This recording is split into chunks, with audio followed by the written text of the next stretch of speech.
Abu Gharaib in Iraq, Bagram Air Base in Afghanistan, Guantanamo prison camp in Cuba, Renditions, black sites in 50 countries, complicity of many more in rendering, disappearing, torturing, largely Muslim men. This has been the record of the United States with its allies.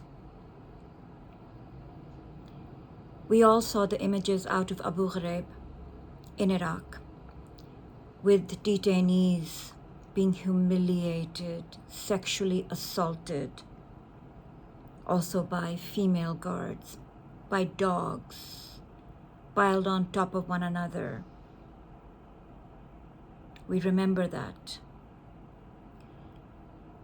Then came news of Bagram Air Base, which was called the Guantanamo of Afghanistan, where regularly torture took place. Regularly. Bagram Air Base was a focal point for human rights violations.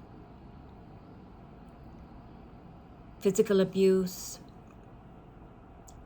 detainees reported being beaten, kicked, struck with all sorts of weapons, subjected to electric shocks and stress positions, humiliation and sexual abuse, psychological torture, all committed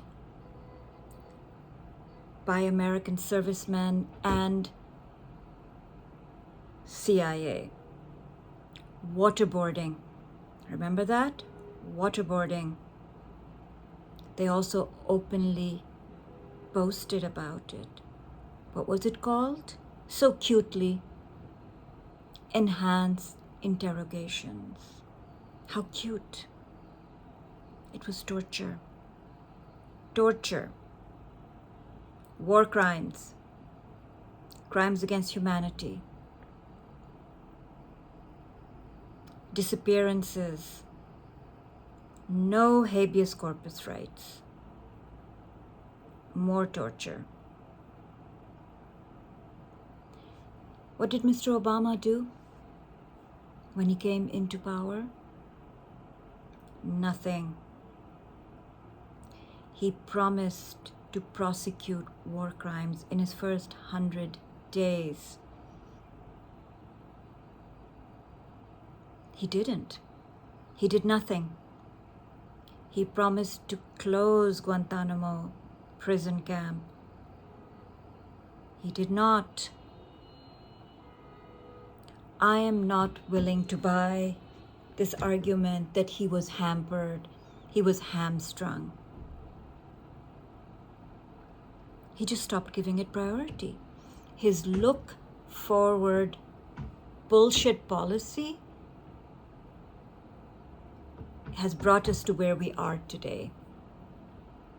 How destructive has that been for America? We are here today. The collapse of the international order, where genocide is happening in front of us. Every day there's crimes against humanity. It's happening with impunity because they know there will be no prosecutions. Or they think there will be no prosecutions. But I have to say, we should all remember the horrors of Abu Gharaib, the horrors of Bagram, the horrors of Guantanamo, the horrors of Renditions, the horrors of black sites.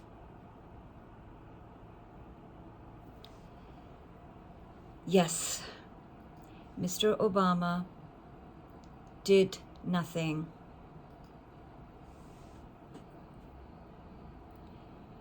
The International Criminal Court is located in the Netherlands, in The Hague. It is the first international court established to prosecute war crimes, genocide, crimes against humanity, crimes of aggression against individuals, to prosecute individuals who have committed war crimes. The ICC was created around 2002 under the Rome Statute. It is the court of last resort when national courts either refuse or are not able to prosecute these war crimes. So what has happened thus far? Well, there are key countries that are not signatories to the ICC, the United States being one. And amazingly, the ICC was created right at the height of the Iraq and Afghanistan wars. The US was creating war crime after war crime after war crime. But it did not want its soldiers to be prosecuted by the ICC, so it never signed on to the ICC. But individuals from the United States became prosecutors. Jack Smith, the special counsel looking at Trump's crimes, was a prosecutor at the ICC, and he was working on a Kosovo case. A lot of human rights defenders in the US have done some time worked as prosecutors at the ICC, or as advisors, or helped create the ICC.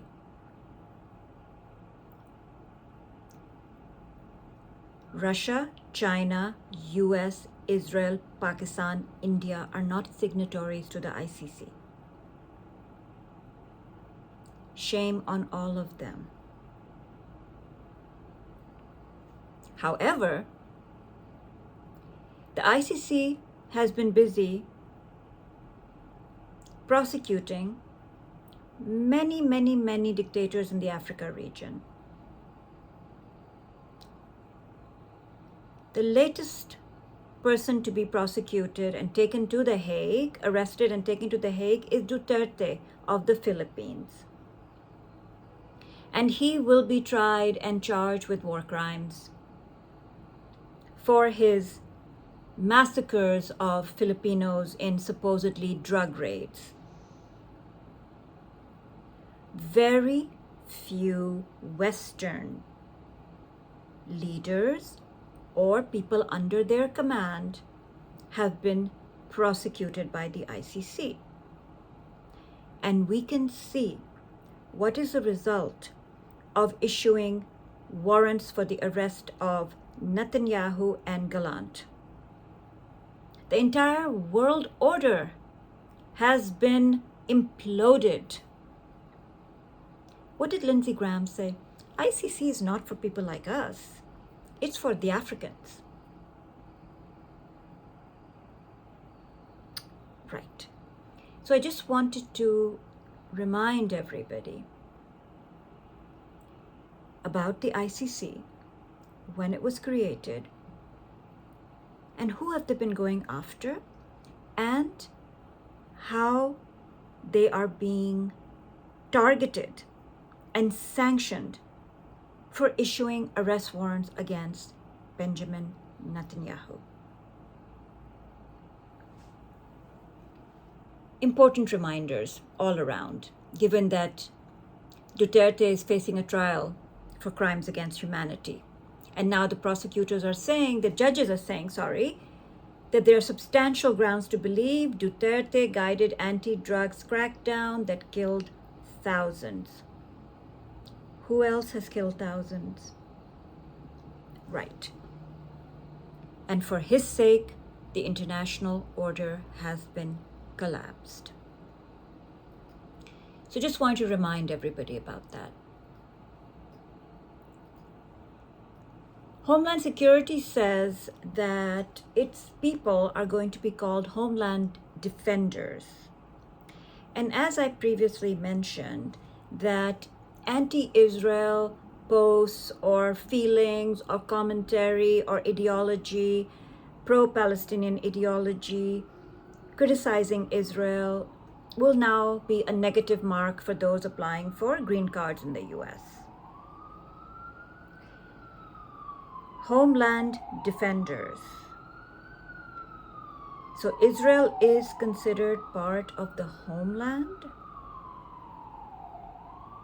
Which would be right. I think that would be the correct way to look at it. But one has to ask, is Donald Trump the viceroy of Israel, or is Netanyahu the viceroy of the United States? It's very unclear at this point.